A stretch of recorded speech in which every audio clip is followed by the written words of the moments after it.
What's going on? Welcome back. Welcome back to another tantalizing episode of Off the Schneid.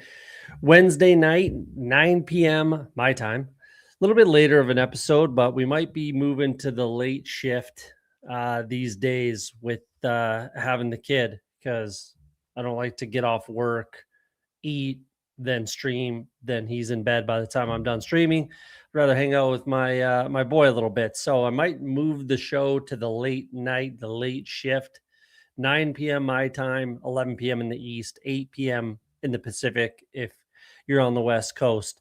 So yeah, that's probably going to be what happens. We'll see. But that'll probably be it. But we're going to be drafting tonight. Obviously, we're going to talk a little bit about risers, maybe potentially some fallers as far as the combine's concerned. Obviously, the combine that, for fantasy purposes, the most important part of the combine will be this weekend, this Saturday. May or may not do an episode on Saturday. We'll see. Reached out to see about a couple guests, but I may or may not just do a stream. We'll see. Stay tuned for that. But we'll be back Friday regardless. So let's talk about some fallers, some risers potentially. What's up with the chat? We got Stephen Hines doing well. Perfect night to drop to Genty Bowers. I potentially would this year. Because it could definitely work a little bit better this year than it has. We need a late night stream. Good for me and the little man OTS. The family got his priorities in check. Love to see it. There you go. Yeah, appreciate that. Yeah, I like to hang out with my boy. So Brees Hall, I like Brees Hall. I think he's fine. It kills Braylon Allen and definitely kills Isaiah Davis completely. So it's unfortunate. I think we need to free Brees Hall. I like him with the Jets, actually. I like any running back with the Jets. I like the offensive line. I like the defensive-minded head coach, right? So I like any running back for the Jets. It's just who's it going to be, and if it's the Brees Hall, like I said before, I think they put the transition tag on him and then kind of force up the bid on someone else, and then they see if they match it or not, and they probably don't.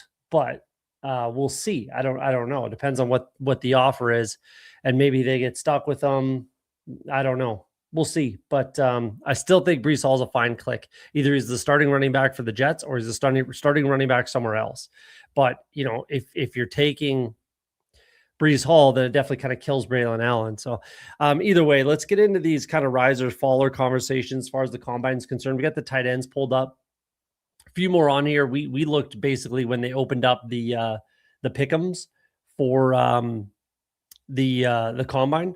So it's just 40 times. That's all they have. That's all they probably should have. It's not like they're doing bench press or anything like that.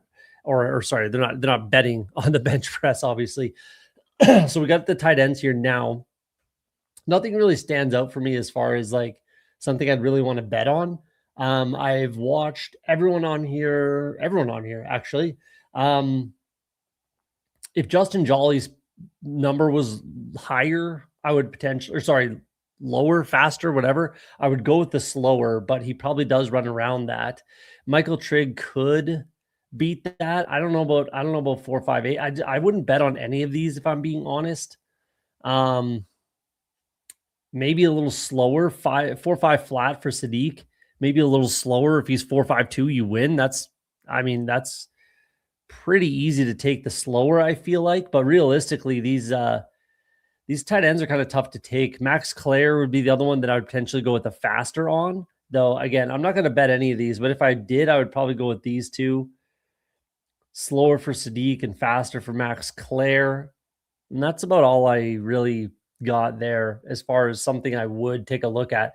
If Sadiq runs fast, if he runs in the 4.4s, that's going to be a bit of a boost for him. He'll definitely be a riser, I feel like.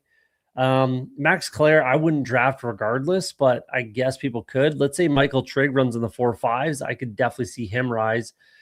Stowers, even if he runs in the 4.6s, it's fine. It's really not the end of the world. So 4.6, 4.5, whatever. I guess if he, unless he runs in the 4.4s, which I highly doubt he does considering this. So I don't know. I would kind of avoid those if you ask me. But let's pop over to the wide receivers, running backs. quarterbacks, etc. Wow, Brennan Thompson went down. So it's like back to, either you set the record or 4.29. It was 4.3 flat. People obviously bet faster, which is something I was thinking, but we didn't go down that road. That's crazy. I've been saying, like, if Brennan Thompson, I've been saying he's going to be the fastest at the combine. That's for sure. And if he runs in the 4.2s, people are going to start drafting him. So that could definitely be a riser, but I don't really necessarily believe it. I wouldn't be drafting Brennan Thompson personally in best ball, but people will if he runs in the 4.2s. Who else is new? Jeremiah Love's gotten lower, so we're looking good on our faster bet on that one. Branch is fine. Concepcion's gotten faster, so we're looking pretty good on our faster bet on that one. Jadarian Price, 4.43. That's a good line. That's a good line. Emmett Johnson, I might be inclined to bet the faster there, 4.46. Ted Hurst, 4.46. Wow, I would probably go with that for Emmett Johnson. Yeah, almost for sure. That feels really good.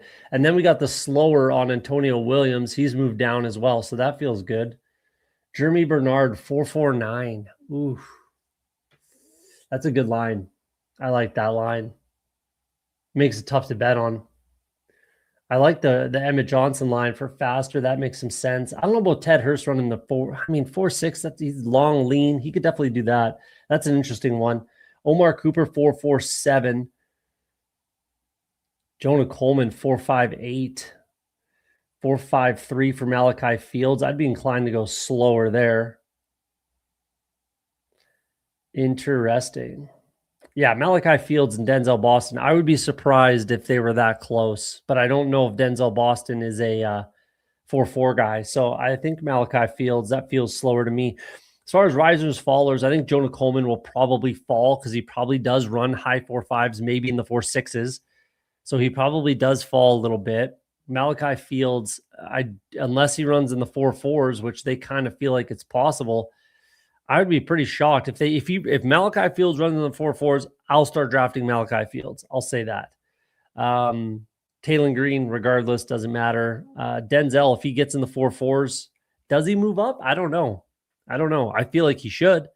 Regardless for where he's. I feel like he should where he's going right now. Regardless, he should move up. So if he runs in the 4.4s, that'll definitely help his cause a little bit. Mike Washington, 4.5 flat. Yeah, that's fine. Jeremy Bernard's an interesting one. I could definitely see him run 4.52, something like that. Low 4.5s. I could see that. If he gets in the 4.4s, I think that'll help our cause.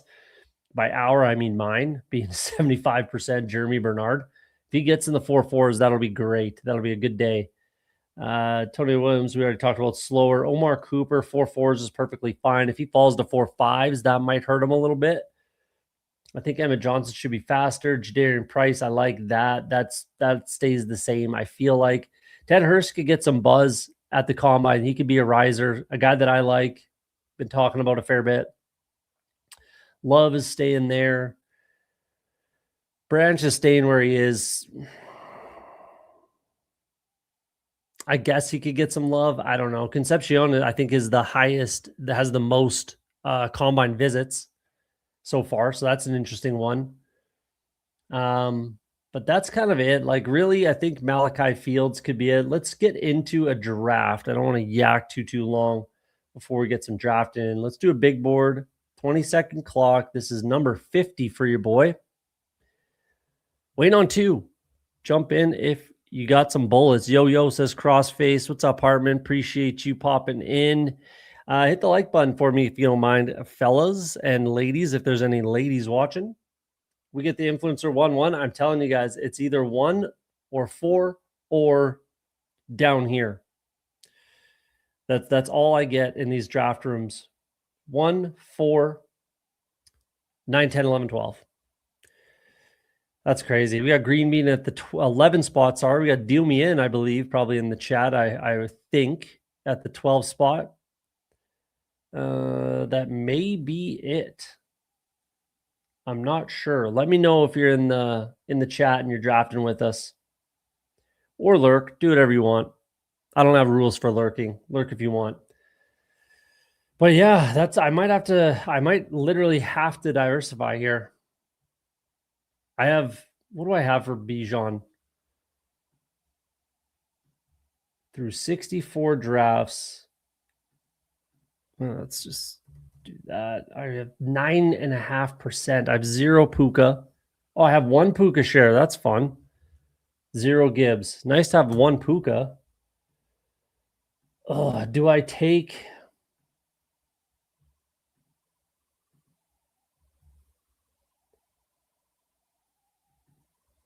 It's definitely Bijan over Gibbs for me. Yeah, let's just take the Bijan. Just take the one. Stick to my what I always say. If you get the one, just take the one and move on. Let's just take the one. It's just so clearly Bijan over Gibbs for me personally. I might even have Puka ahead of Gibbs and then Gibbs Chase sort of thing. That might even be my rankings. I might swap those two, but you're splitting hairs. Just take the one. Yeah, it is what it is. Just take them. Just take them and move on. Be happy you got the 1-1 and just move on with your life. So that's what we're going to do. I wonder if I don't think the combine will. The only thing that could like push some of these established vets down because of the combine would be if basically it's only quarterbacks, and not even that really, because we know who we know. But if there's certain teams that are just meeting with, I guess Scadaboo and Tracy could move down with the news coming out. I don't believe this at all, but the Giants saying that they'd be open to drafting Jeremiah Love. I don't believe you, Giants. I do not believe you. So I think they're either pushing for a trade down is probably what that is. That's all that could be. Realistically, that's it. They're pushing for a trade down. It's no secret the teams want to try to trade down. So I think coming out with that news early, like who's to say that he's even there at 5, right? So I think that's just kind of wishful thinking by the Giants. I do not believe them that they say that they're going to draft Jeremiah Love. I just don't believe them. So I'll believe it when I see it. They're trying to move their pick as quickly as possible, essentially. But I don't know. I think they should just stick and pick potentially and take an offensive lineman. You need the help. Just stick and pick. Get the best O-lineman in the draft or available, BPA sort of thing, and kind of take it from there. That's what I would do. But yeah, it's clear that they're trying to move down. So I guess maybe Scadaboo and Tracy could get affected by that news. Potentially if like a team is meeting with like all the quarterbacks available, which is realistically everyone but Mendoza, so that's possible, I suppose. My rank says Bucky. I'm trying to get a little bit unique with my Bijan. So let's go with Josh Allen. I don't want to just keep taking the same guys with Bijan. Let's do Josh Allen, and I do like Bucky.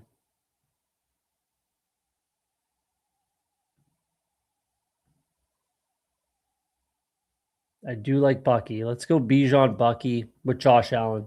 That's kind of fun. I know I have Bijan with Bucky a couple times. Definitely not with Josh Allen. So let's do that. Try to get a little bit different with this one spot. But so other than that, yeah, it's basically like quarterbacks. I think that could move down. But who is that really? Like, I don't know. I don't even think that's possible for quarterbacks. Realistically, it doesn't make a ton of sense. I haven't watched Ty Simpson yet. I just haven't had the time, which is unfortunate. There's a few quarterbacks that I want to watch, and I just haven't had the time yet. So far, I've watched like 3 or 4. A guy that I kind of like, and I'll talk more about this guy. And I think he could be like what I'm watching the quarterbacks for is the Brock Purdy of this draft class. I think there's a Brock Purdy in there somewhere, but will he even get the opportunity that Brock Purdy did? Will he be attached to an offense and an offensive coach the way Brock Purdy was? I have no idea. I obviously at this point I have no idea. The only team that could do that or potentially make sense would be the Minnesota Vikings. So I said it before. I'll say it again right now. I'll be very interested to see who the Vikings are meeting with, and who Kevin O'Connell is meeting with, all that kind of stuff. So we'll see how that works out. But a guy that I've watched so far that I like is Cade Klubnik. That's a guy that I didn't mind, but I haven't watched a bunch. Not that I'm going to have him ranked high or anything like that, but I didn't mind watching. I didn't mind his tape. I didn't mind his tape at all. So we'll see where that lands. Just for fun, which of the mostly undrafted quarterbacks starts next year? Cousins, Bagent, Carr, Deshaun Watson, Mac Jones. It's Cousins for sure. For sure, Cousins. But I've been saying for a few episodes, right? Like someone that's not getting drafted, some quarterback that is not getting drafted is going to move up to this Daniel Jones, Penix range. Sorry, I should more say not Daniel Jones, more of the like Penix through Rodgers range. So let's call it 180s, something like that. Somebody's going to move up to that. And it's not even Rodgers it's not even Cousins because he's he's still 124. So it could be Cousins. But it's like Mac Jones, maybe, could be Tua, could be Anthony Richardson. Not in the big board for Deshaun Watson. That's not going to happen. Could be Derek Carr. Could be Justin Fields. I doubt it. Could be Quinn Ewers. Let's take Justin Fields off the below list because I just don't think that. But could be Quinn Ewers. Let's say Rodgers doesn't come back. Could be Will Howard. I doubt it. So we could pull him off the list, I suppose. Could be Tanner McKee. Could be Tyson Bagent. Could be Trey Lance. There's one or two. Could be Zach Wilson potentially. Could be Davis Mills. Like it could be any of these guys, a lot of these guys. And it's going to be one of them. I'm telling you, it is going to be one of these quarterbacks that's going to be draftable before the end of the big board. I don't know who it is. I don't know what team they're going to play for, but it's going to be one of those guys. I'm just super confident in that being a thing. Let's go Terry McLaurin and Waddle. Let's do that. I don't necessarily want to take Burden or Tate when we're looking at our wide receiver 1, wide receiver 2. Let's take the wide receiver 1 on both of their teams for sure. There's really no question there. That feels really good to get a wide receiver 1 and a wide receiver 1 at the 4-5 turn when I go quarterback, running back start. So that feels really good. But I'm telling you, one of these guys, and you have them all listed there too, one of them is going to be drafted before the end of the big board. I'm telling you, I just don't know who it is. And I'm not taking swings at who it is either. I haven't even drafted Mac Jones yet, maybe once or something like that. But, and I've been saying on Twitter, I don't know if I have been saying it a lot on the show too, but on Twitter, it's like, Mac Jones might be available, but it's going to cost you, I think, at least a second round pick. And I think if I'm the Vikings, if I'm the Cardinals, I send a second round pick for Mac Jones. I do. And that's your franchise quarterback. He's 27 years old, maybe 28 tops. You get another 6 years minimum out of that guy. For a second round pick, I would pull the trigger on that personally. I think Mac Jones is a starting quarterback in the NFL. So that's what I do. Especially if you're the team if you think it's like, a lot of people are saying it's either you got to choose between Mac Jones or Ty Simpson. Not true at all. If Mac Jones costs you a second round pick and Ty Simpson costs you a first round pick, that's not the same, right? Also, you got to wait a year with Ty Simpson. Mac Jones comes ready to start right now. There's a lot of, it's not Ty Simpson or all these other guys, right? Because they're not going to cost the same. You can get a first round pick if you're, let's say, the Cardinals. You get your first round pick, and then you get Mac Jones.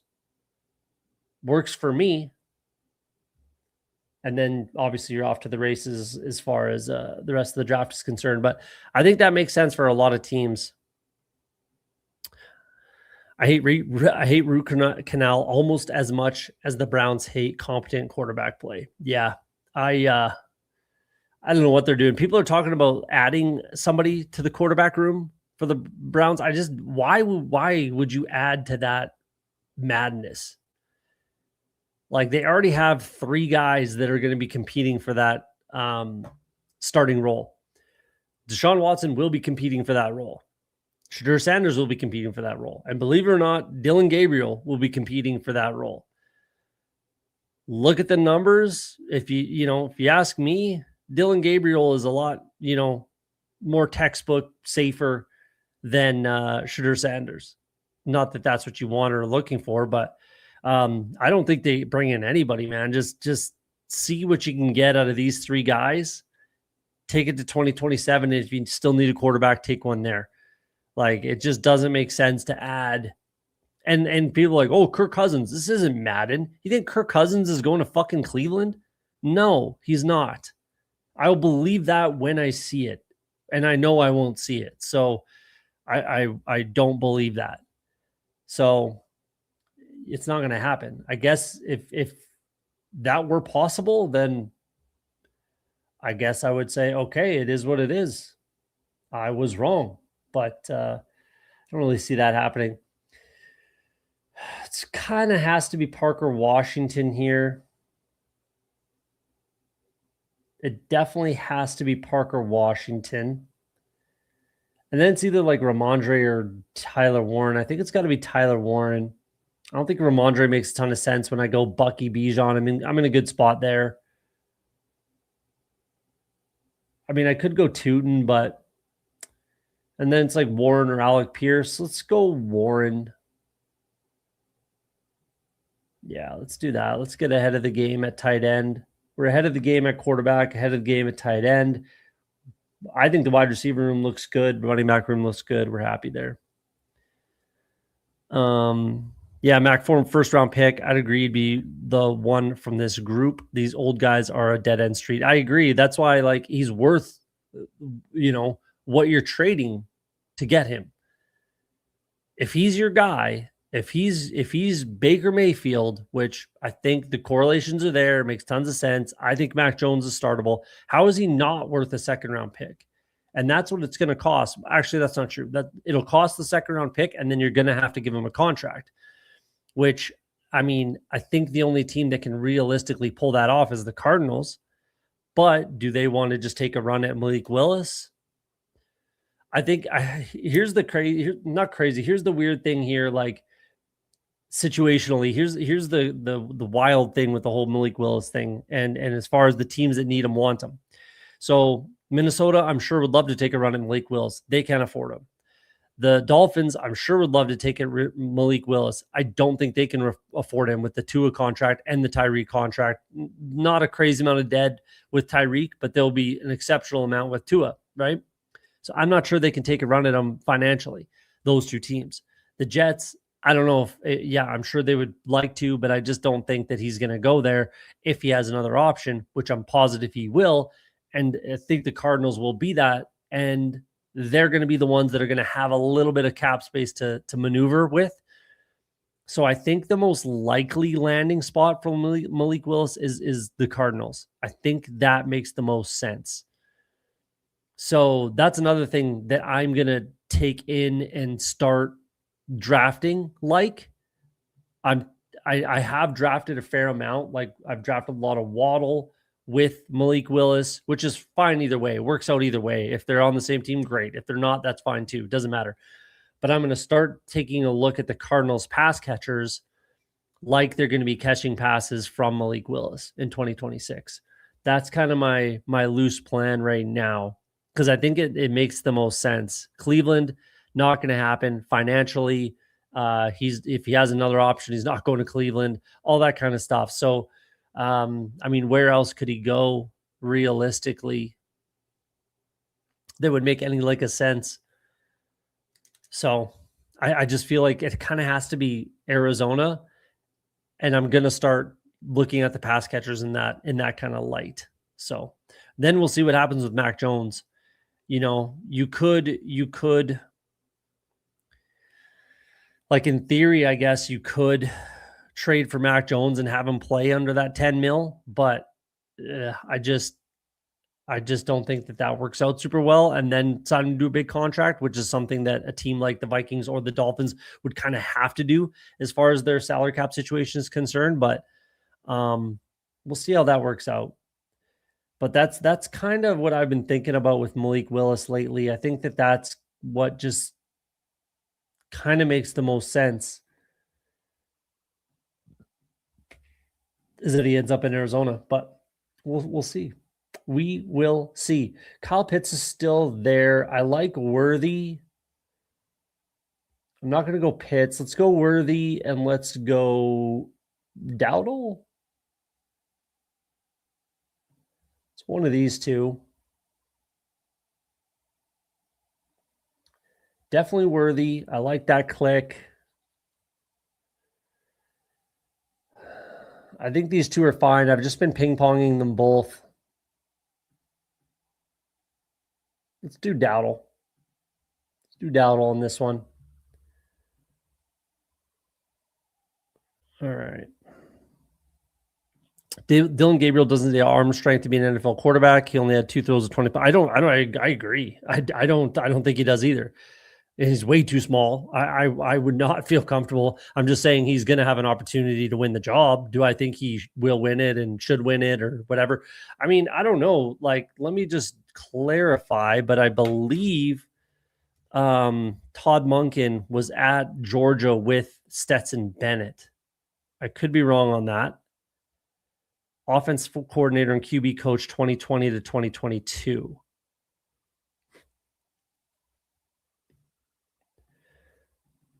The reason I say that is Stetson Bennett was not a big guy.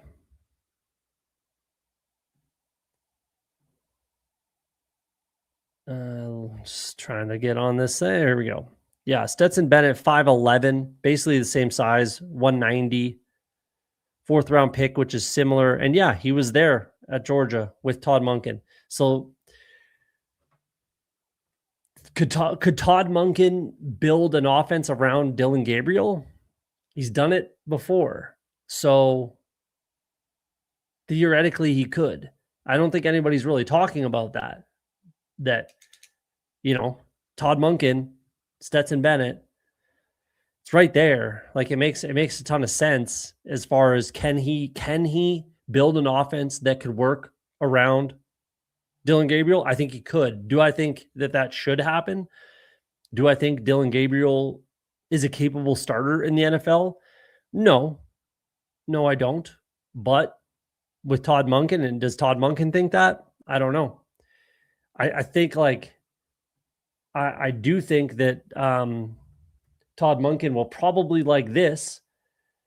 185 attempts, just under 1,000 yards, 7 touchdowns, 2 interceptions, 7-2 versus 7-10. Obviously, more attempts, more yards, has a little bit more rushing upside, I suppose, there. But 7-2 versus 7-10, I don't know. I think we're just a little too quick to discount this Dylan Gabriel possibility. And we're just saying that Shedeur Sanders is the starting quarterback. Again, there's also Deshaun Watson still there. So it's an interesting one.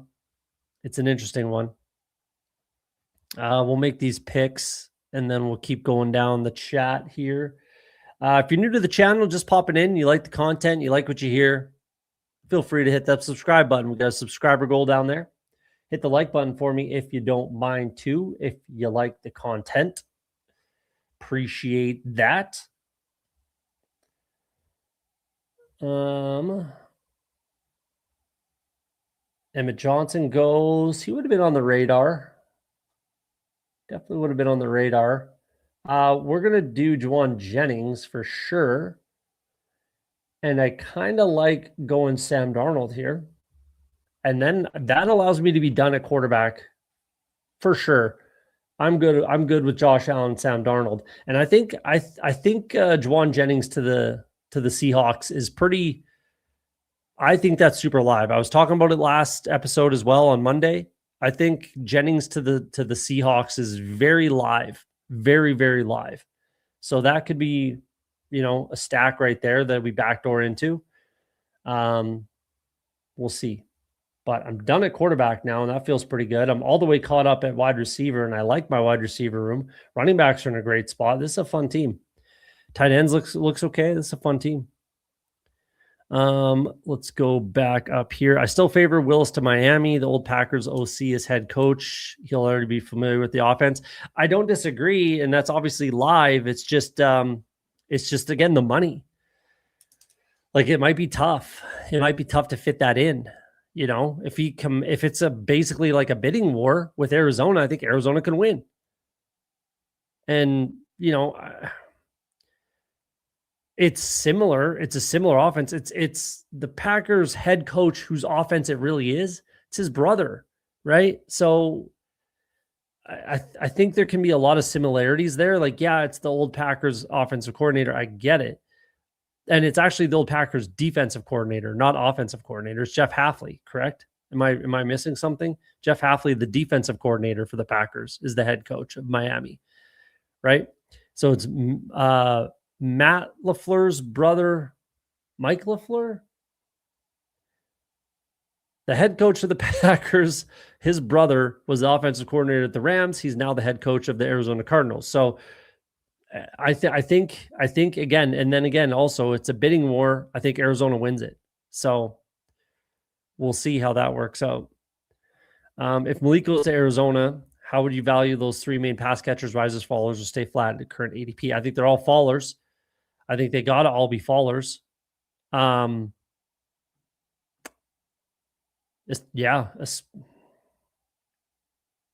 all have to be fallers. Absolutely. Where do they fall to? I don't know. I mean, Wilson's too high. I'm not drafting him at all where he's going. So he's way too high regardless, but especially if Willis gets there. Harrison falls past, I don't know, right around the Parker Washington. He's got to fall past Ricky Pearsall, I feel like. He's got to fall past Sutton, Metcalf, Odunze. So I don't know. High 60s, low 70s, something like that for Harrison. And then McBride, I feel like kind of has to fall into the top of the third is where I would be looking at McBride personally. I could be wrong on that, but I think they'd all be fallers. So again, that's kind of the lens I'm looking through right now is that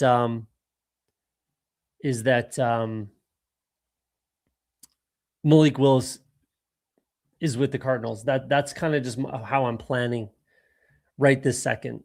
I could be wrong on that, obviously, but that's kind of just how I'm loosely planning right now. So we'll see how that works out for me. Cam Ward would have been the pick. I'm not going quarterback. It's just not happening. Sadiq's there. Juwan Johnson's there. I think Juwan Johnson's just the smash pick. I don't think it makes any sense to do anything else. Let's take Juwan.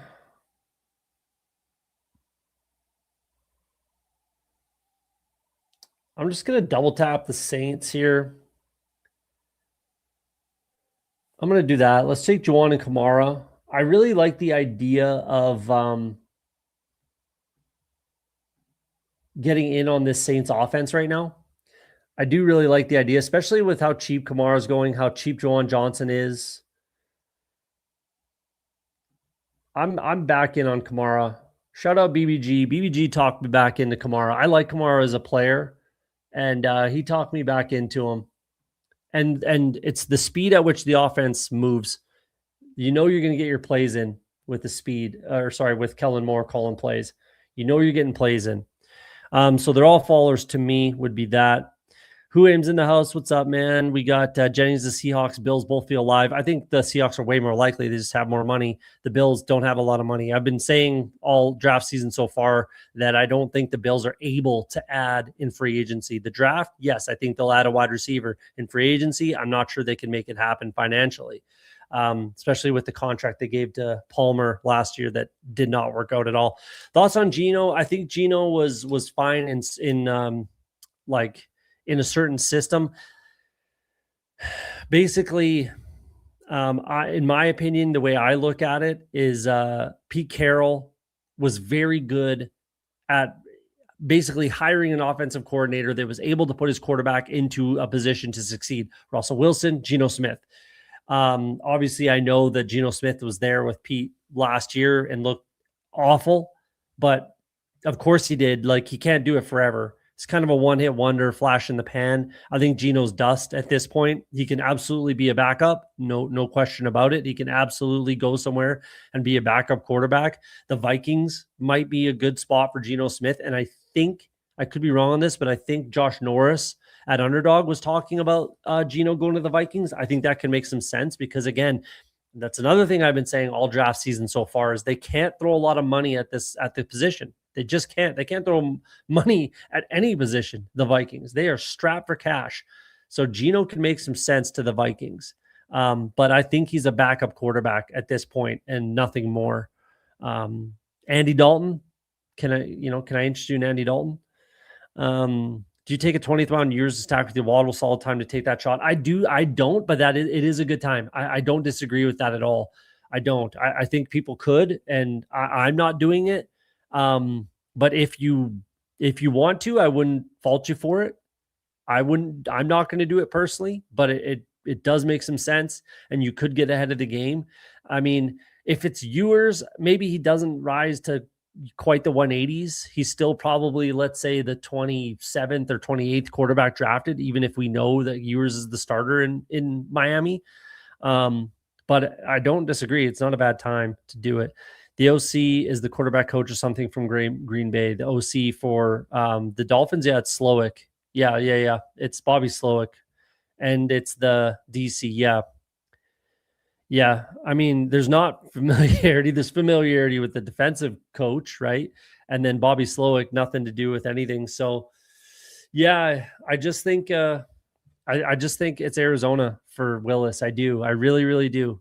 I'm just kind of like, again, I'm going to be drafting that way for the rest of the kind of draft cycle here. Let's do Barner and be done. That's kind of fun. I like my running back situation, but I'd probably go Katron. It's usually Chibiri DK for me here. And maybe I should have done that, and I could have maybe just stuck with 2 tight ends, but let's do Barner. That's fun. We're done at tight end now. I think Katron makes more sense than Chimiri DK. I have a bag of Chimiri DK. Let's do that. So, yeah, for everything I've been saying, I think it's Arizona. I just think it's Arizona. Does Kyler start anywhere next year? I could definitely see him sitting out there, refusing a backup role and taking the check from Arizona. Well, it's like if they cut him, obviously he's free to sign anywhere. And then he could sign with someone like Minnesota for the league minimum, $10 million, whatever you want to call it. I think the only realistic landing spot for Kyler is New York. I really do. I know Kyler wants to go to Minnesota, but as I was saying last episode, that's great, man. I want to sign with Minnesota too. I want to make that known. I said it on Monday. I want to sign with the Chiefs as well. I want to sign with Minnesota and be the quarterback too, just so Kevin O'Connell knows I would like that job as well. So just want to make that clear. I don't really care if Kyler wants to go there. That means nothing to me. Does Kevin O'Connell want him there? I don't know if he would, if I'm being honest. So I think Miami could make some sense if they cut Tua, the Cardinals cut Kyler, and then again the Cardinals are paying Kyler, the Dolphins pay him $10 million, whatever it is, to be their starter for a year or two, whatever. The thing is, like, is Kyler going to understand and realize that the next team he plays for is kind of his last shot? If we're being honest, let's have the Kyler conversation. The next team that Kyler plays for is going to be his last opportunity to be given the keys and say, you're the starter. It's because of his age, yes. So it's exactly like the kind of Russell Wilson situation, right? Leaves Seattle, goes to the Broncos. He's given the keys, gets a massive contract. Everything's all good. And then he falls flat on his face. They do away with him. He's now bouncing around, backup quarterback, starting here, there, whatever, 1-year contracts, all that kind of stuff. So that's basically the spot that Kyler finds himself in, at least in my opinion. That's the spot that Kyler's in now. So either he better get a good landing spot. He better go somewhere he can succeed. Let's do Coleman and Horton, I think is kind of fun. I haven't clicked Horton yet. I have not clicked him yet. And if I'm going to do it, this is where it makes tons of sense. So let's do it. And then Coleman, because that makes tons of sense as well. Fun times. So Rapp put a bow on it. He's only going to get one more shot. And I don't think he's going to do well wherever it is. I don't think Kyler's a very good quarterback. I don't think he takes this stuff serious enough. Number one. Number two, he's this tall. Like it's a problem. It's a massive problem. So yeah, that's my thoughts there. Do I think he starts anywhere? Let's answer that question. Yeah, I do. I do think he starts somewhere. I think the Cardinals move on from him and then they bring in Malik. I think it's easier to cut Kyler's contract. I don't think. I know it's easier to cut Kyler's contract than it is Tua's. So they're going to be able to flip that easier. And then he's going to sign somewhere. I think, again, the most realistic is the Jets. I think that's the most realistic, but it could be anywhere. Steve-O was talking about Geno to Vikes also. Yeah, I think it makes sense. And I think in fairness, I think the first person that I saw said that was Josh Norris, I believe. I could be wrong on that. He might have been talking about someone else, but I think it was Geno Smith to the Vikings. I think that makes a lot of sense because I've been saying all draft season, they can't throw money at it. They can't. Unless Kirk Cousins is willing to take like $10 million or that's about it. They can't throw a lot of money at the position. So I think it's all that makes sense. I think you're right. And I think I'll have McBride mid-third if that happens. That's what I said, like at least the top of the third, if not, mid. And then Harrison falls. And like I said earlier, Michael Wilson should be falling regardless. So yeah, that's how I'm going to keep drafting. I haven't been very high on these Cardinals. Like realistically, maybe that's a bit of a boot or just keeps Marvin Harrison where he's at. It could be because I trust a guy like Malik Willis to be able to throw on the outside more than Kyler personally, because we've seen it. So, but that definitely it has to hurt McBride, and it obviously hurts Michael Wilson because I guess it depends on how you feel about Michael Wilson versus Marvin Harrison. And I have Marvin Harrison quite a bit higher than Michael Wilson personally. So, yeah. Don't give Kyler the keys, give him the controllers so he can play Call of Duty. Absolutely. Absolutely. Don't give Jordan Addison the keys either. So they're on the same team. Yikes. Not exactly a massive problem. Not 100% I was probably talking about something where that makes sense but I'm not sure what was the problem. I've been saying too, it would make sense to the Vikings after a cut. That could make some sense too. Yep. Yeah. I mean, efficient quarterback. It all comes. The problem with the Vikings for two would be the offensive line. I get it. The offensive line for the Vikings would be a problem for Tua because it's awful. So and they don't necessarily have a run game to be able to take away from guys just pinning the ears back and taking his head off. So, bit of a concern, if you ask me, for Tua.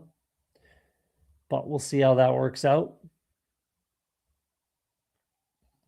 Yeah, if Malachi Fields runs in the 4.4s, I'll be drafting Malachi Fields, but I'm not exactly in on him right now. So if he runs 4.4s, sign me up. Sign me up. I don't personally think he has that in his tool bag. So if he does, then I will put him on my draft list. Absolutely. We need obviously one more running wide receivers. Definitely Jeremy Bernard. Always is, always has been, always will be. Caleb, I have a hard time with. It seems like Jalen Warren and Kenny Gainwell will probably both be there. I think Kenny re-signs if Aaron Rodgers does, which all seems to be lining up. Blue is fine. Let's just go Jordan James. It's either Jordan James or the Quint Allen, but if Jennings moves on from the 49ers, I like the Jordan James click a little bit more. And I think that's fine to potentially stop at 6. I could go either way, wide receiver or running back. We'll see when we get there. One more pick in this one. We'll jump in another draft after this, do a quick one. The offensive line for the Vikings would be the issue with Tua. There's a lot of reasons. I've been slowly giving all of my reasons why I think Kwasi Adolfo-Mensah was fired by the Vikings. 1 was JJ McCarthy. 2 was the, inability to manage the salary cap. 3, what goes hand in hand with that is the offensive line that he put together. That's a giant piece of shit that he paid up the ass for. So all reasons why Adolfo-Mensah is not the general manager of the Vikings anymore.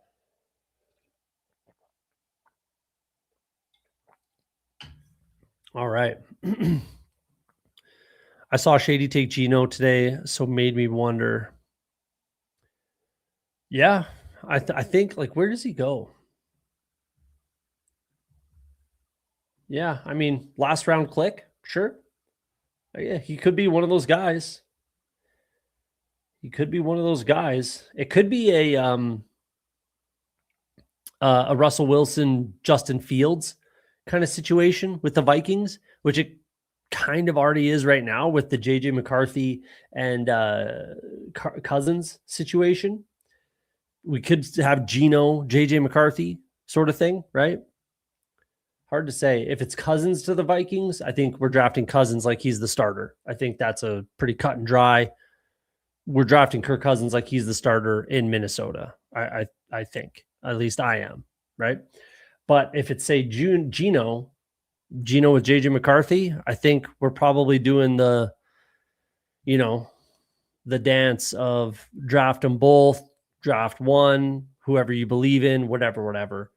So I'm not clicking Geno either. I'm just clicking none of these guys down here. Kirk I do, because I think of the list, Jeff brought up earlier in the show, I think Cousins is the most likely to be a starter somewhere because we know he's going to be a free agent. The GM has already come out and said they are cutting him. Good to know. Where's he going to be a starter? I don't know, but it could be the Vikings. So there you go. But I'm not doing it, but I can see it.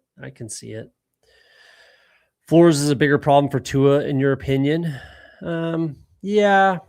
I don't think they get along, obviously. So that might keep Tua from going there at all, realistically, right? So he will have it if he gets cut, which is almost, it's a weird one. I'm not sold that they just eat all of that money on Tua. I'm not sold on that yet, but it's possible. But yeah, that could definitely be it. Tua is just like, I'm not fucking going in that guy to play with that guy. It's just not happening. So yeah. Vikings also got horrible value on some draft trades with him. Yeah, he was not good, man. That's true. Vikings are the only team not drafted Pole Vault since 2022 who had often made terrible draft picks. Yeah, he's a cap guy. And what did you just get hired for to do again? Go manage the cap. There's nothing wrong with that. Like, nothing wrong with being a cap guy. I think I want to get a little fun and just take somebody else down here.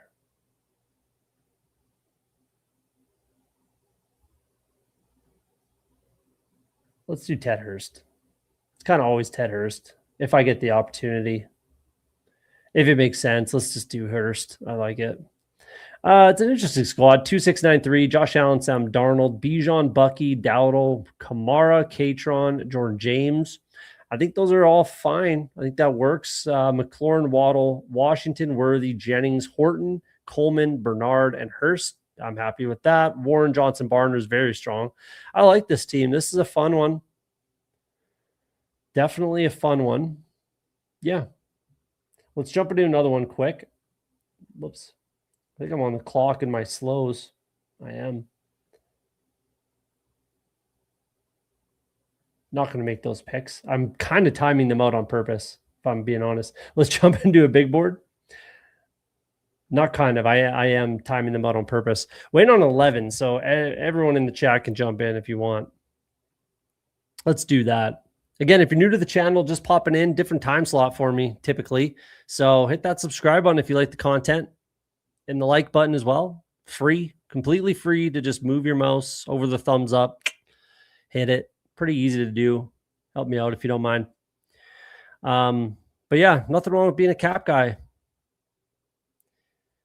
Kwasi, nothing wrong. And that's what he just got hired back to the 49ers to do, manage the cap, which is wild that the Vikings are in such cap hell. Like, that's your thing, is a cap guy, and you just fucked them with the cap. So anyways, we'll see. If you were the Steelers, who'd you get rid of? Nick Herbig, Alex Highsmith, or TJ Watt? I don't know if you have seen any of Herbig. I like Herbig a lot. I do a lot of IDP leagues, and Herbig came up for me big a couple times last year when Highsmith was out and TJ Watt was also out. So I think Herbig can definitely get the job done. He's obviously a little undersized, but that hasn't stopped him. He's had a really good career so far. Who would I get rid of? That's a tough one, man. You just can't give up. You not give up, but you kind of have to stay the course with TJ Watt, and they will. Like, he's not going anywhere. Highsmith, he's had the injury concerns, like some major. He had like a neck, didn't he? I believe Highsmith had a neck or a back, one of the two, which is always a massive concern. So I guess with that in mind, out of these three, I would have to say Alex Highsmith. Yeah. Can Herbig get it done on an every down roll? I'm inclined to think that he probably can. And TJ Watt's not going anywhere. It's just not happening. So yeah, if these are the three, I would say Alex Highsmith would probably be the one for me. Though off the top of my head, I'm not sure how much is left on that contract. Pretty big contract he signed, but it might be wrapping up, which I feel like it probably is wrapping up here, either this year or next. And I think they could probably get out of that contract. Let's just take a look. We got time. We're sitting here. Alex Highsmith contract. Let's look. Let's just look. Because, yeah, he signed a 4-year, $68 million, 27.7 guaranteed. They can get out of it now. The Steelers, I don't think, kick it down the road too much, but they can post June 1 him and save 14.5 and then 15.5 next year. Total of about 11.2 dead cap over the next 2 seasons. So they could do that. Age 29.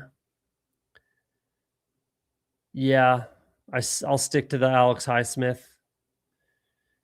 Prize Picks has the 360-pound left tackle set at 508.40. Wow, that.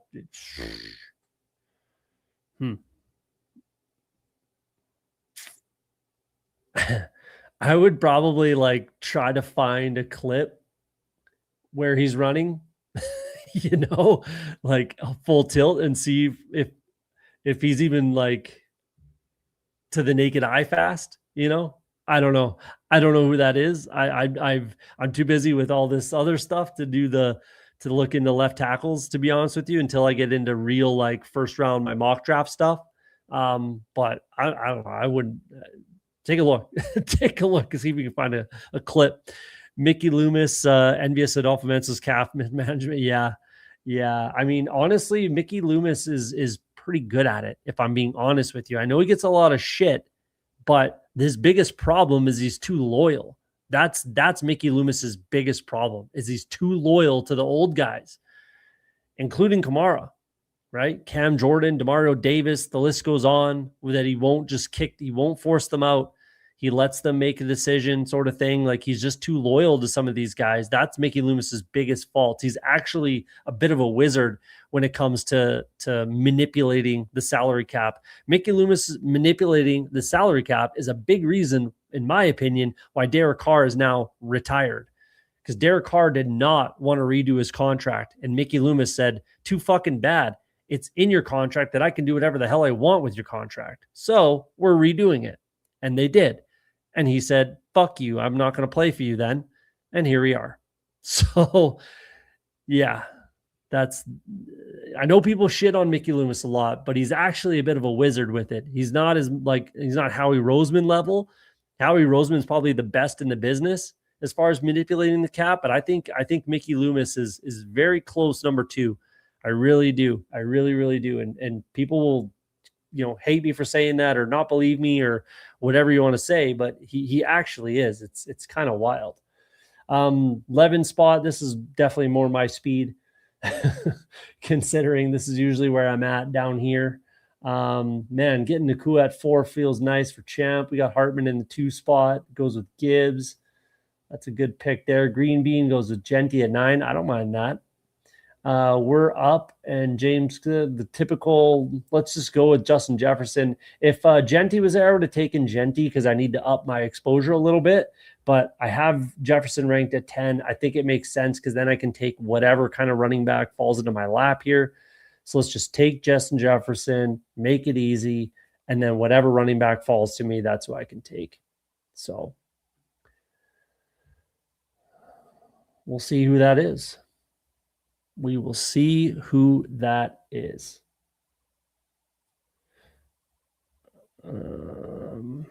Get back to the chat in a second. Let's go Hampton. Let's go Hampton.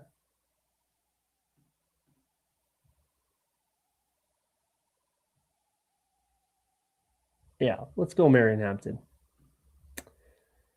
I know I have this combination. That's fine. That's fine. I think we should give Highsmith to Bucks or Commanders and picks to move up for a wide receiver.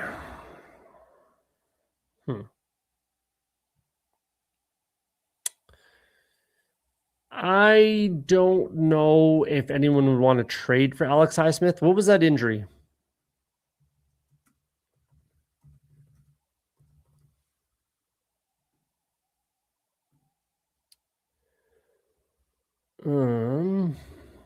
High ankle sprain, groin. I thought he had a neck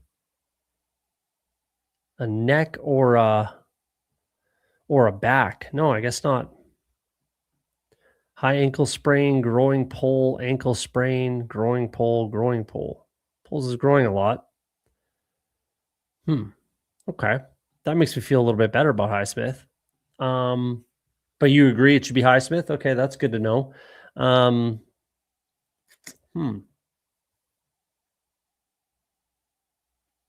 aren't bad options. I mean, the Bucks definitely need to work on their pass rush. So do the Commanders. I think in theory he would fit the Bucks more than the Commanders. I don't think that trade happens. Like, they're not in the first round. I definitely don't think the Bucks or the Commanders would trade down. Certainly not the Commanders. They're not trading from 5 or what are they, 6, 7, something like that. They're not trading that out of that pick for Highsmith and whatever. Like, Highsmith and the Steelers first does not get the Commanders. Where do the Bucks pick? I don't recall off the top of my head, but I guess that's possible. And in theory, he would fit the Bucks more than the Commanders, in my opinion. I think Todd Bowles' defense makes more sense for Highsmith, but I don't think that trade happens, but I don't hate where your head's at. Caden Proctor, that's the left tackle. That's I'll have to dig into him a little bit. I've heard the name, but I don't know him. People are hoping he shows up at 260, another huge Bama left tackle. Probably moves to right, almost certainly, right? I would almost certainly say he moves to right tackle, but we'll see how that happens. For if he's 360, that's a right tackle. That's a right tackle. Pretty rare that a guy that size actually ends up playing left tackle in the league. It does happen, but it's pretty rare. So I would bet he moves to the right side. Green Bean taking my guys. I would have went Higgins. I like the Genty Higgins. Kind of making me feel like I have to take McConkey, which I didn't really want to, but I kind of have to. Let's do that.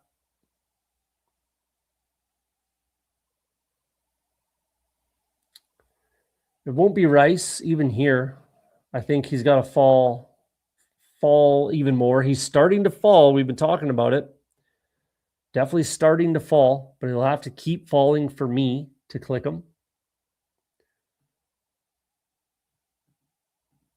Do I want to take Etienne here? He goes, okay. I kind of wanted Zay. I need more Zay in my life.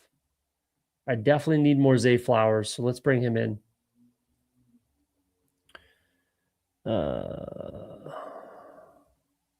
Yeah, he plays right tackle. If Malik goes to Arizona, would Bowers lead McBride? 100%. I honestly think he should, anyways. So I'm happy to get as much Bowers as I can while he's,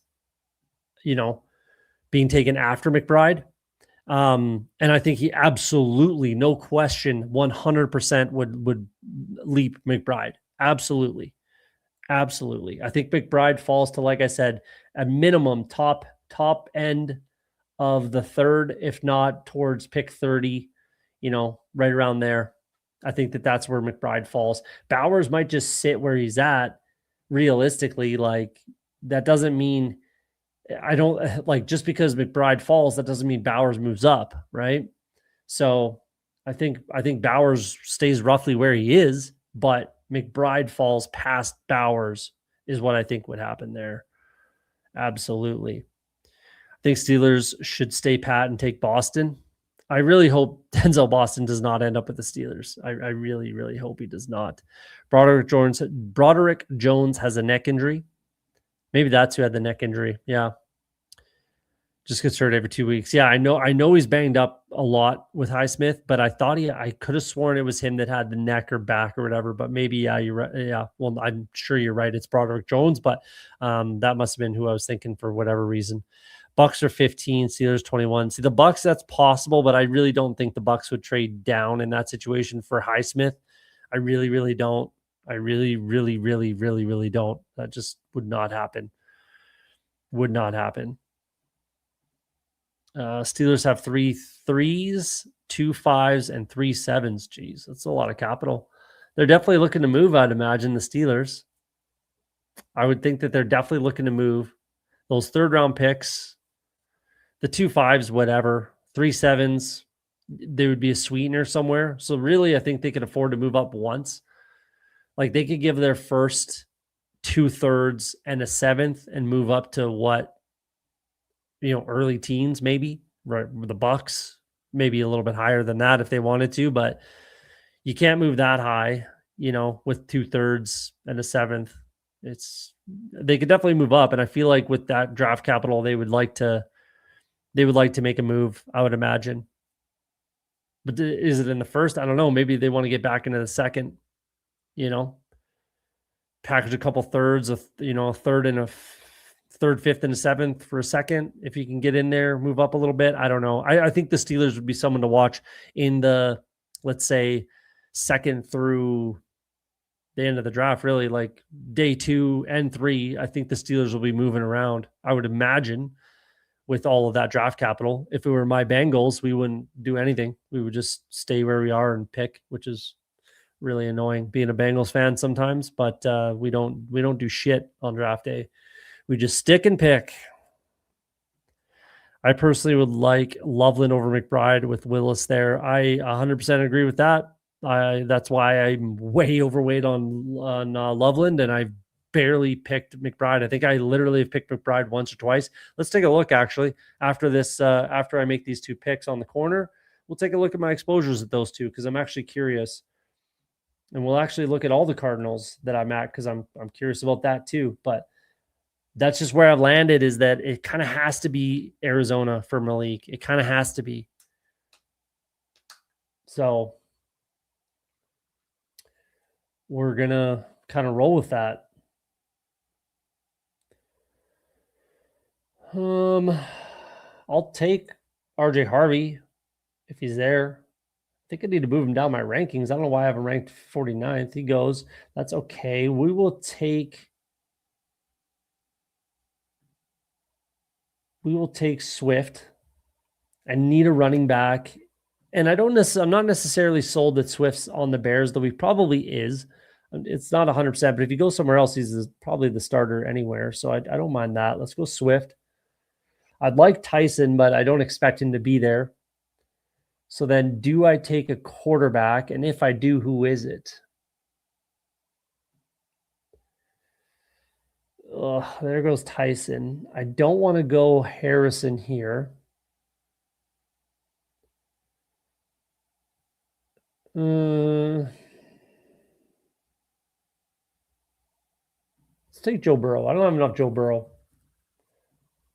And yes, I'm taking him naked. Yes, I'm taking Joe Burrow naked. Let's just leave that there. What do I have of Willis? 13.8%. Not bad. I'd like to get that up probably. McBride, $13. 2 shares, 1 big board and 1 little board for McBride. Bowers, only 4 big boards. I need to get a little more Bowers in my life. But again, I'm just never picking in that range in the second round to get Bowers. So that's kind of annoying. But I maybe need to pull him up. I don't know. So Bowers, I need to get a little more of. So for Cardinals, yeah, I'm quite a bit lower. 6% on Harrison. Not a lot. And that's probably going to continue to go down unless he really starts falling. Though, again, like I said earlier, I don't think it affects Marvin Harrison a crazy amount. Haven't taken Michael Wilson a single time, which I won't at his price. McBride, I've not taken much at all, obviously. Harrison, I don't think that hurts him as much, though I do think he should fall if that's the case from where he's at right now. But I don't think it's as bad. Like Michael Wilson, I think falls off the face of the earth a little bit. McBride gets hurt, but I don't think it really kills Harrison as much. And maybe that's wrong, but I just don't think it does. Like, I think he stays in the 6th round, which is where he's going right now. Maybe falls to the very top of the 7th. And ADP wise, maybe falls to like whatever, 71, 72, and then sometimes falls to the top end of the 7th. Maybe if you get him mid 7th, you're super stoked about it. I don't know. Like, I just don't think it kills him as much as the other guys. Like McBride falls like a round and a half, basically, is what he would fall, I think. I don't think Harrison would fall that far. And then Wilson, if he's going at the, end of the 2nd, top of the 7th, probably falls to like the 10th or something. I don't know. It'd be an interesting one. But I definitely would too. So that was the other guy I wanted to look at, was my Loveland. Let's look at the Loveland quickly. Exposure. I think it's exceptionally high. I can just go here. Yeah, 20% Loveland. Really high on Loveland. At his current cost, I think he's a super value. Burrow, Hampton, Swift, Jefferson, McConkey, Flowers.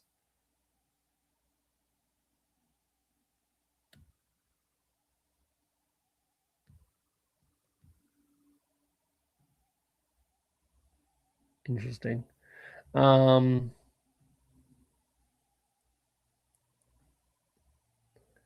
far as quarterbacks are concerned,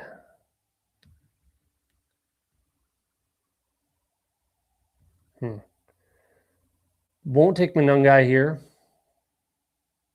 Jackson Dart was definitely on the radar. I haven't taken Mahomes much at all.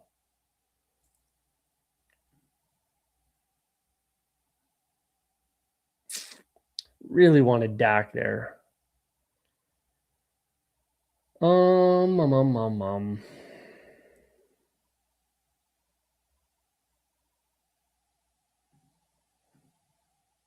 Let's take Mahomes for the first time. I believe that's my first share of Patrick Mahomes.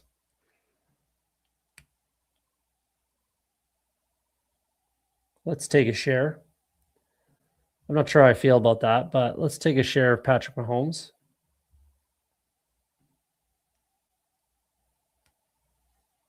And if I'm going to do that, then I might as well lean in and take Xavier Worthy. I might as well. Might as well. Let's do that. So I would agree with this. Long story short, who hates their life more, a Browns player or a Jets player? Well, as far as like the they take a vote every year. The Dolphins are the best franchise to play for, allegedly. They get A plus rating pretty much every year. The Dolphins are the best franchise to play for. The worst, the Jets. So I guess a Jets player. I got a share of Wilson at 94 and one at 87. Still didn't feel good. That's fair. I probably would click him there, like especially the 94.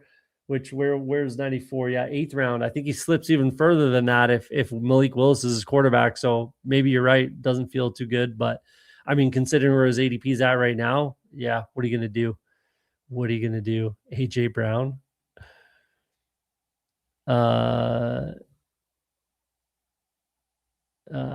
You think Michael Wilson's a fraud? I don't think he's a fraud. I just think that he was inflated by situation, garbage time, injury to Harrison being frustrated with never getting the ball and him just running routes out there, staying healthy for the first time in what seems his career. He was a very, very injury prone player in Stanford. I think he got hurt as a rookie a little bit, Michael Wilson. But he was healthy all year. They were passing a crazy amount because they were losing every game. I'm not going to say he's a fraud. I just don't think he's worth the cost at all. I don't think he's worth a pick here at all. Like, give me Pierce over him. Give me Ricky Pearsall, no question over him. Give me Parker Washington. Give me Myers. Give me Worthy. Give me. This is where it gets interesting: is the Pittman without knowing that Malik Willis is his quarterback 100%. Give me DK. Give me all these guys before him. So, like, regardless, I think he should be falling to where Huhames just talked about getting him. Like, I think that's where he should fall, is somewhere in the 8th round, really. So, yeah. I don't like his price tag. It's not who's famous for the saying. I don't know if it's like Corain or somebody has this, like, I don't hate the player. I hate the price. And that's what I'm all about. It's never about the player. I could care less about the player. It's their price. What's their price? That's all that matters. And does it make sense? And for Michael Wilson, it doesn't make sense for me. So I'm not going to be clicking him at all. I'm not afraid to take a 0, and I'm going to be 0 Michael Wilson if his price stays there. No question, I'll be a 0. So we'll see what happens to his price. Maybe I should have clicked Drake May now that Stephon Diggs is still there. Oh, he's gone. But, in theory, Stephon Diggs may not be a Patriot. We'll see. I think he probably is, but it's not out of the question that he's not. Let's take Denzel Boston. I think that makes a lot of sense, though I'm falling behind at running back, and it doesn't feel great. Do I just take a Montgomery share? I haven't clicked him yet at all either, and it's not for a lack of like, oh, I just fucking hate his guts. It's just, I don't know. This scares me. Last season, though, it's still fine as far as fantasy is concerned. I like him over Coleman. I'll say that. Let's get Montgomery. Let's get a Montgomery share. Let's do it. If I'm clicking Jonah Coleman a little bit, which I am, then I should be clicking Montgomery at basically the same price. What price would you click Jerry Rice right now? Flyer on the 20th, you think? Fun fact: Jerry Rice and Brendan Rice have the most receiving yards for father-son duo in NFL history. Really?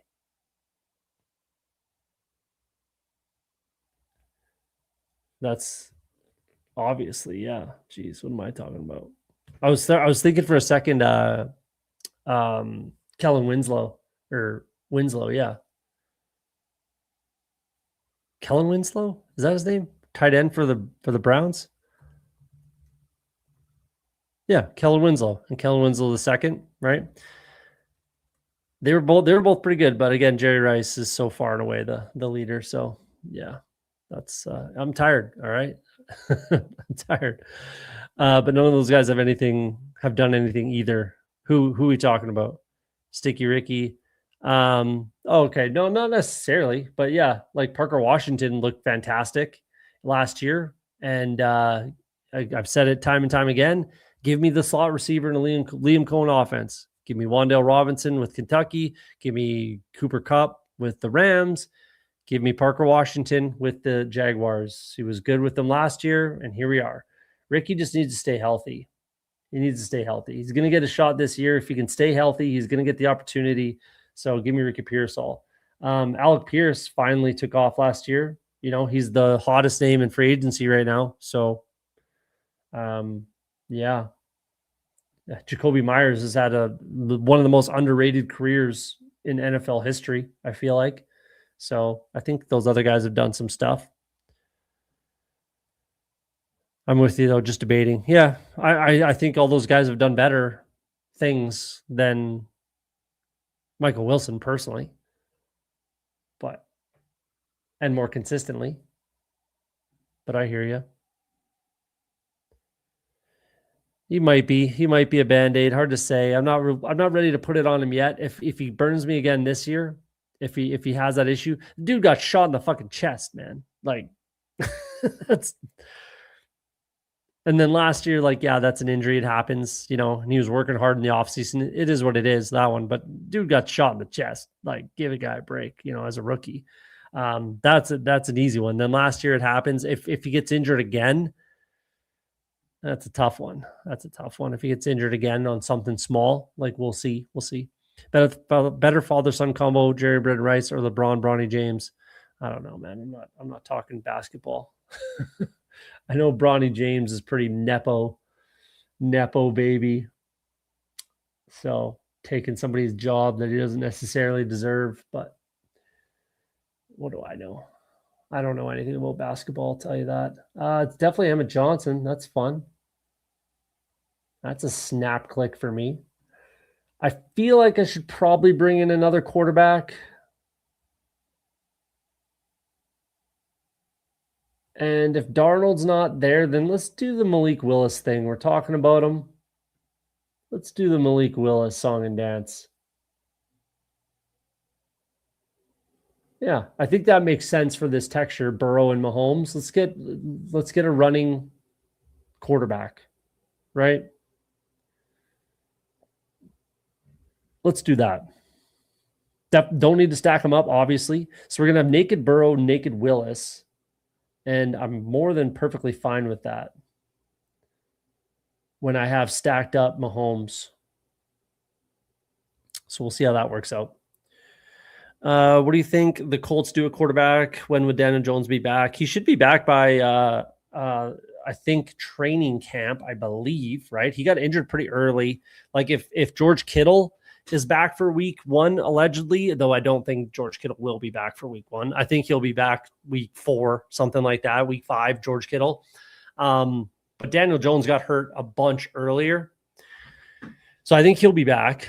Will he be the same player? Not rusher, that's for sure. I think they are going to go with Daniel Jones. they're going to give him another shot. They're going to give him a contract. If they can find someone like a trade partner, change of scenery for a guy like Anthony Richardson, like what would make a lot of sense to trade Anthony Richardson is to another team that has a similar situation that they need, like a fresh start, or they bring in like a Zach Wilson. Like Zach Wilson can make sense for the Colts, just like a fresh start kind of guy, in theory has somewhat of an opportunity to, or like a Trey Lance, like in theory has an opportunity to compete to start, but not really because Daniel Jones is their guy, but he's still got that lingering injury. So there's like a bit of a storyline there for some of the writers to write about, right? So like a Zach Wilson, Trey Lance, as far as like a trade, I don't know who really hasn't worked out there that it would make sense. So yeah, they probably would. If anything, they'd probably just release Anthony Richardson if they can get a draft pick for him, something like that, and then bring in a quarterback, like I just mentioned, something along those lines for the Colts. I think would make some sense. And then you still have Riley Leonard, kind of as your practice squad, emergency quarterback kind of guy. That's what I would think the Colts could do, something like that. That's what I would do, is something along those lines. Where you have like a somewhat proven backup quarterback in a Zach Wilson or Trey Lance that were both backups for the last few years. And then Daniel Jones is your guy, but you have a bit of a storyline there, I guess. So, something like that. But he should be back for training camp, I believe, Daniel Jones. I assume Colts are one of the teams calling about Bagent or Donald. Maybe Dalton. Geez, Dalton, I think, would make some sense for the Colts. Yeah, something like that. But in a trade, I mean, we're not trading for Andy Dalton. No one's trading for Andy Dalton other than like a 7th. But why would the Panthers do that? Like, it doesn't make sense for the Panthers either to trade Andy Dalton for a sack of footballs, just doesn't make sense.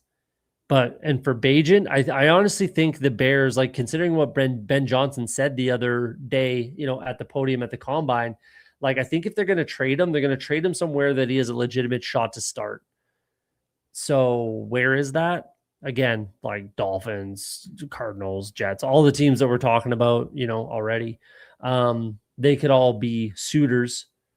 I don't think the Colts, I don't think they're the ones calling about Bagent or Dalton, if I'm being honest. I mean, maybe Dalton, but that doesn't make sense for the Panthers. Like, we still have a young quarterback. He's still learning, and he's learned a lot from Andy Dalton. So, like, we kind of need Andy Dalton in this room. Kind of has to be Juwan Johnson here. That's a really good fall for Juwan Johnson. Let's do that. Let's take the juice on that one. So, yeah. And Andy Dalton's got to be comfortable there too. Like, I think they would do right by him as well, as far as like, we're not trying to do Kelsey here. Obviously makes tons of sense with the Mahomes thing. And then only having, double stack Mahomes, naked Willis, naked Burrow. I think that's kind of fun. And then that's my week 17 team is, let's say, Chargers, Chiefs, Ravens, basically Chargers, Chiefs, which is on the table. So it's kind of what we're banking on a build like this.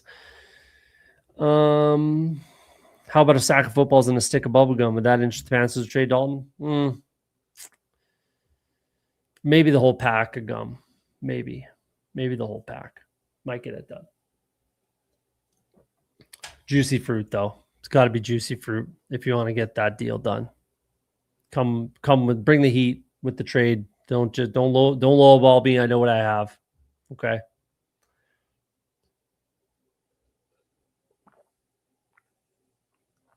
Kelsey's continuing to rise, which he should.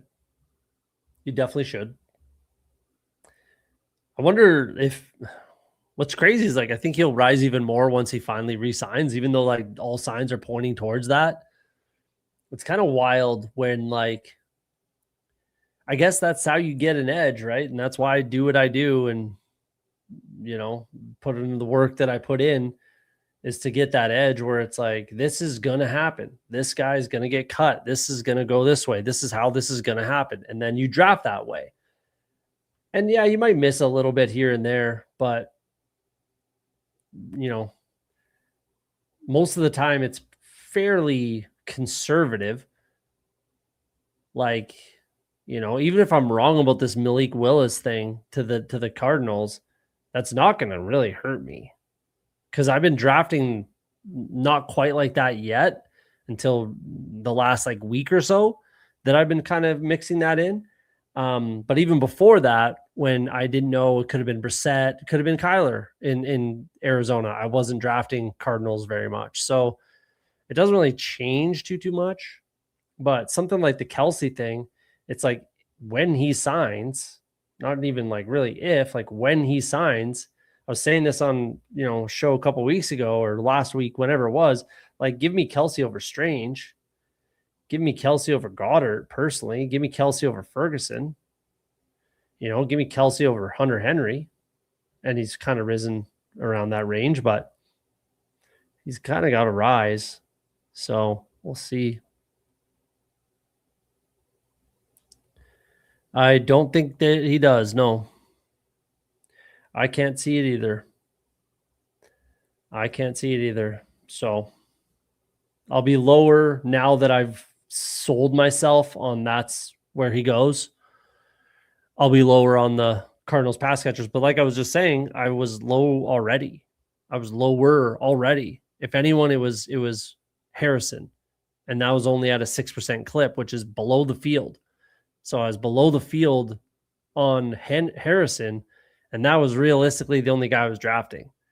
So again, even if I'm wrong and Willis goes to Miami, that doesn't really change or hurt me in any way particularly. So yeah, we'll see how that works out.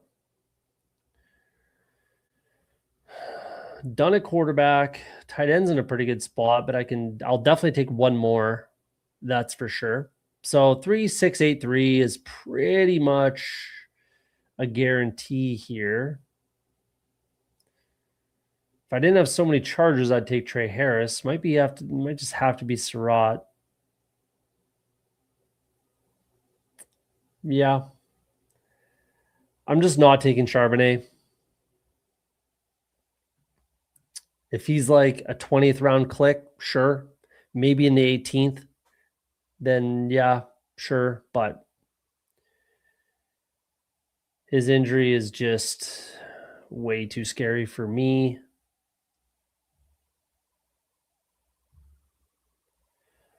I do kind of need a little more Trey Tucker in my life. Another kind of bring back to the Chiefs situation. So, and I need more Tucker.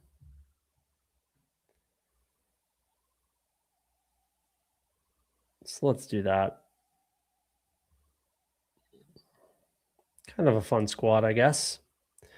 It can work. I think it can work. Last time I'll ask for it. If you're new to the channel, you like the content, hit that subscribe button, hit the notification bell so you know when I'm going live. But it's pretty consistent Monday, Wednesday, Friday these days. And like I said earlier, might be moving to the night shift. I think it just makes more sense for me and the family. Get to hang out with my boy a little bit more. So I'll probably do that. So we'll be back on Friday, and then hit the like button if you don't mind. Just a quick click of the mouse. It's all it takes. Hit that like button. Appreciate it. Last time I'll bring it up.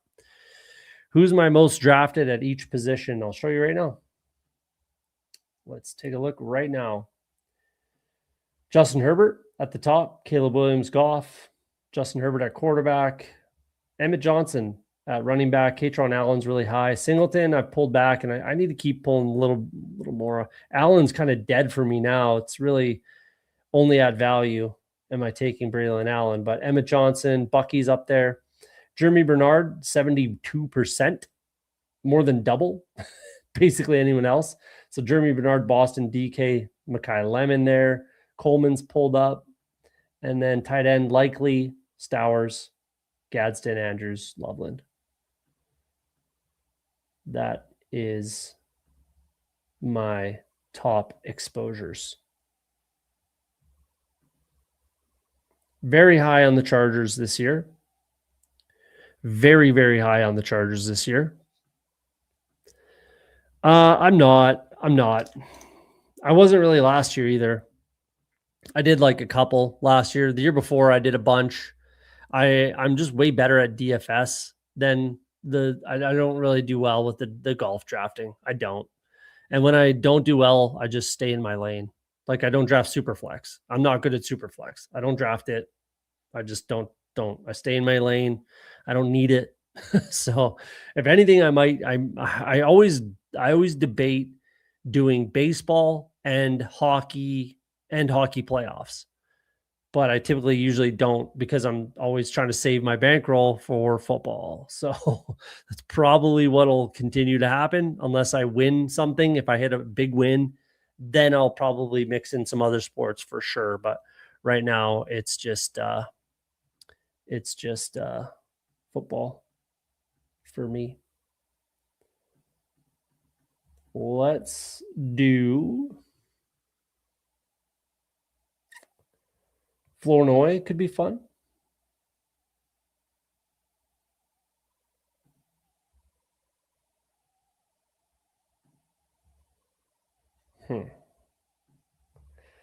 Let's do Brashard Smith. I think that makes sense with this whole Kansas City thing. I think that makes some sense. Let's do that. Still going to be a weak running back room, kind of regardless, unless I'm done at wide receiver. Because we're going to bring in Eli Stowers here. It's just a funner click than Kate Otten when I have Kelsey and Johnson. I have Kate Otten at home. I have better Kate Otten with Kelsey. So let's take Stowers to be a little more fun.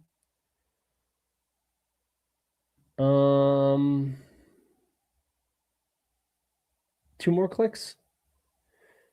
clicks, and I might just go two running backs. We've got Justin Jefferson, McConkey, Flowers, Worthy, Boston Surratt, and Trey Tucker.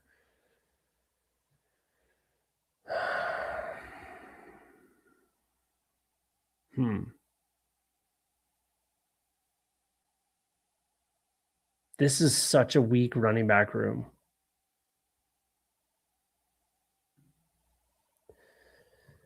But draft capital, like let's say I got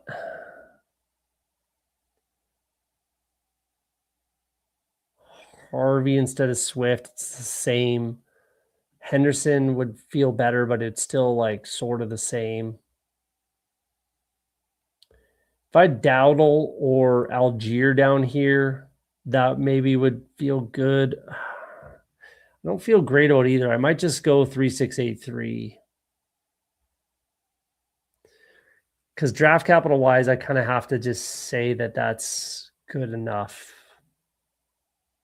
I kind of have to, I feel like, but I don't know. We'll see.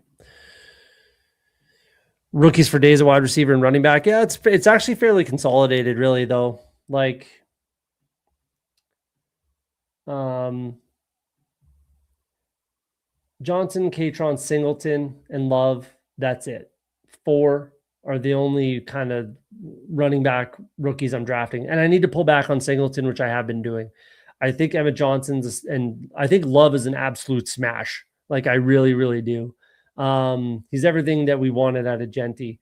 I think Emmett Johnson, my comp for Emmett Johnson is James Cook. I liked Emmett Johnson a lot. I think Catron is like one of the most safe running backs to have a role as a rookie. I really do.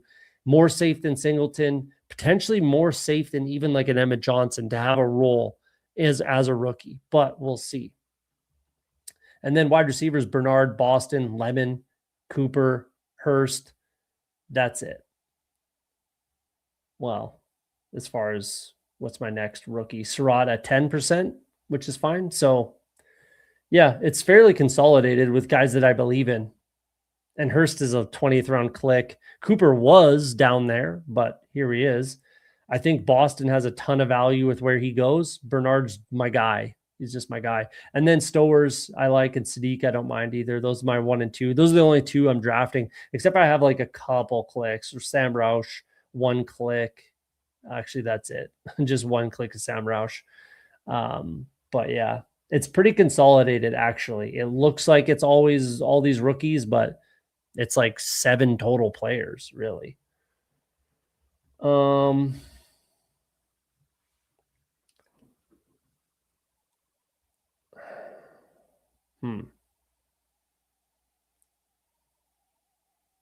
It's literally always Jeremy Bernard. So, yeah, I'm just going to always click him. Every single time, I'm going to click Jeremy Bernard. At the very end of the 19th round, I'll be clicking Jeremy Bernard every single time. And then we're going to go with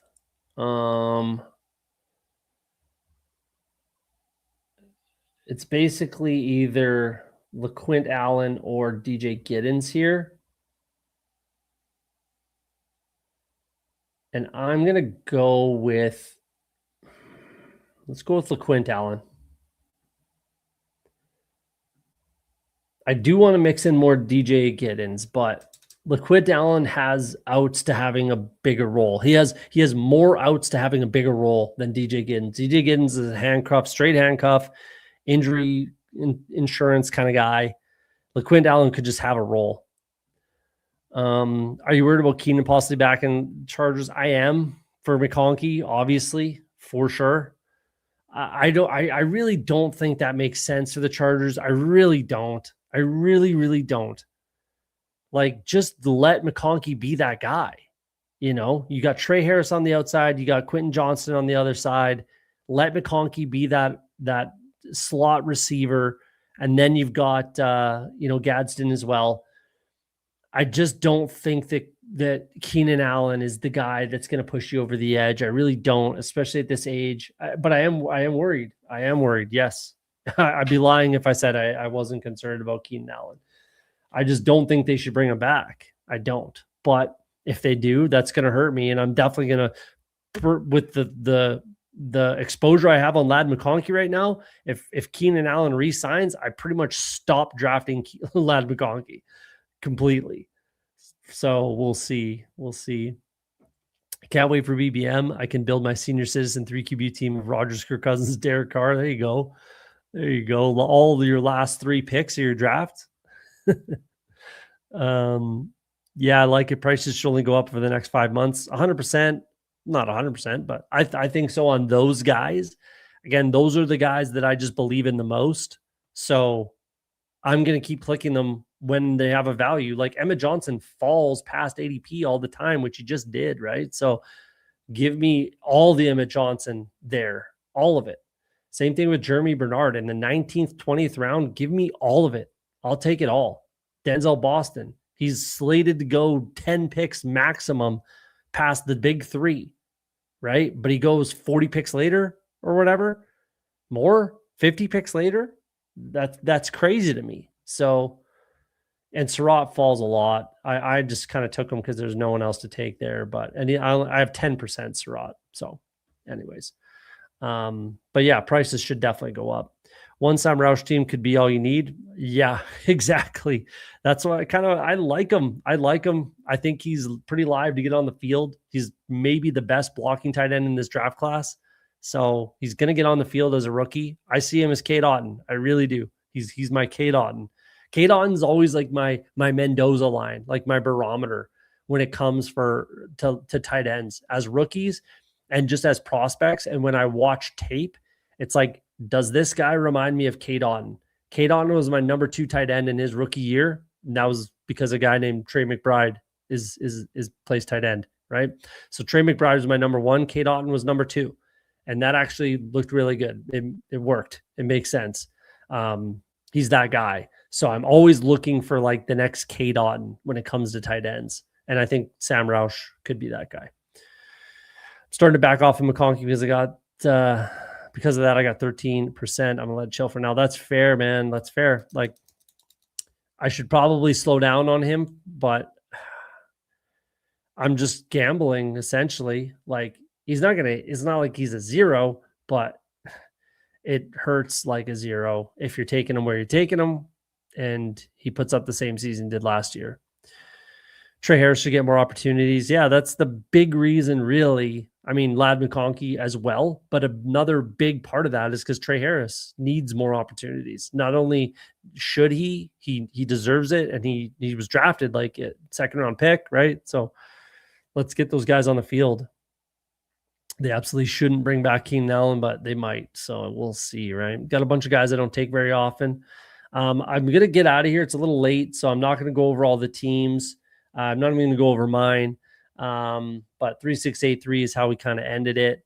Let's wrap it up because it's basically bedtime for your boy. I got to get up and work tomorrow, So we'll be back on Friday night. We'll be a little funner, less of a time constraint. We can go a little bit later, but same time, we'll be at 9 p.m. Mountain Time, 11 p.m. Eastern. Grab a couple pops, maybe. We'll rip some drafts. We'll have some fun.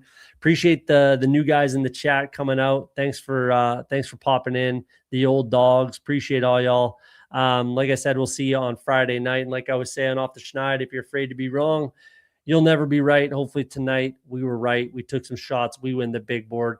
Have yourselves a great night. We'll see you next.